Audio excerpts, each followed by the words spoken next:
So we're going to go ahead and try using the product and quotient rules here. Remember how they look. The nth root of A, nth root of B, is the nth root of AB. Nth root of A over the nth root of B is the nth root of A over B. So this is, the n is 3 here, and A and B are 5 and 7, so the cube root of 5 times the cube root of 7 is the cube root of 5 times 7, which is 35. And here I've got the fourth root of something times the fourth root of something. That'll be the fourth root of the product, x times x squared, x cubed. Did that. Here we have a fraction with square roots. It's the square root of the fraction.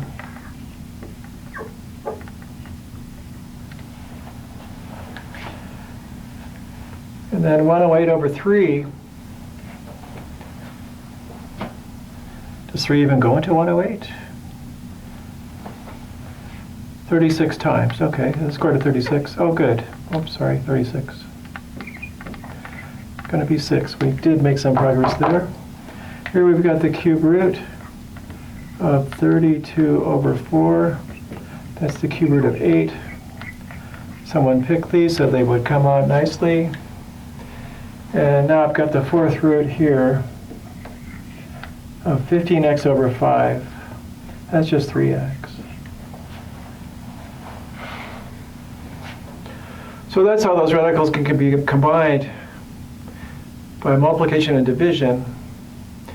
The indices have to be the same. We have to keep track of that. We're going to be talking about simplifying radicals next. So we have to figure out what does it mean for a radical to be simplified. It's got no perfect nth factors in a radicand. So I have an nth root, can't have any nth powers as factors. There can't be any fractions under the radical sign. No radicals in the denominator of an expression. The exponents on factors in the radicand and in the index have greatest common factor 1. We'll just see what this looks like. So a violation of these rules, we see it here.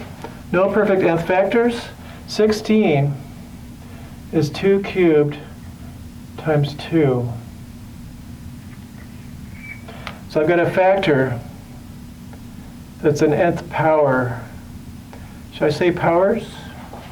No perfect nth factors. No perfect nth powers? Oh, I guess nth powers of factors. No perfect nth power factors. Let me write it like this. No perfect nth power factors in a radicand. So this one's not in simplest form because it has an nth power as a factor. N is 3, 2 cubed is a factor. And so we could use this product rule here to change that into 2 radicals and take the first one, the cube root of 2 cubed, and make it a 2. Now I'll just write it here. We'll do it in a minute. That's what that would look like if it was simplified. Here I've got the square root of 5/4. That's supposed to be an example of no fractions in a radicand. There's a fraction in the radical sign. Okay. Now ordinarily, oh well, it's one thing you can do. We can use the quotient rule to turn that into 2 radicals. Root 5 over root 4. That'd be root 5 over 2. So that would no longer have a fraction under a radical sign. Okay.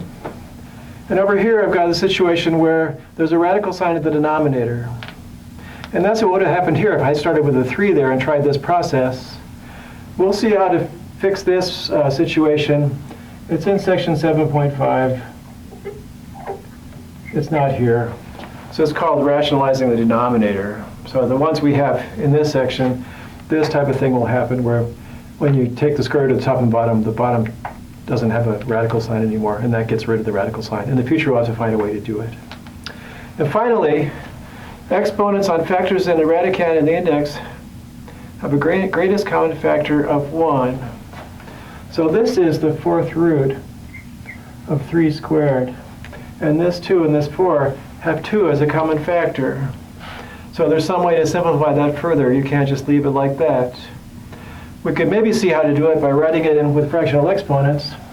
This should be 3 to the 2/4, which would be 3 to the 1/2. So that should be the square root of 3, it turns out. And we'll look at more of these examples on the next slide. So these are examples of radicals not in simplest form. And then we'll find the process for converting them to simplest form. We'll do this later, and this one too, later on in this section. So let's get moving on that. Be back in a minute with some of the gory details of simplifying radical expressions.